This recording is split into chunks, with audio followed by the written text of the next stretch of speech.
ที่ผมเห็นเลย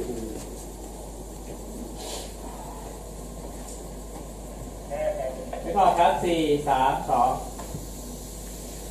จีคิดนะว่าผมไม่รู้จีคิดอะไรคุณทำอะไรฉันนะ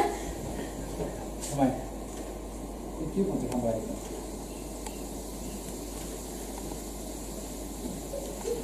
คุณเอากุญแจรถฉันขึ้นมานะท่านไงไว้ใจไม่ได้คุณเอามานี่เลยอดไปแล้วค่ะอดไปแล้วค่ะ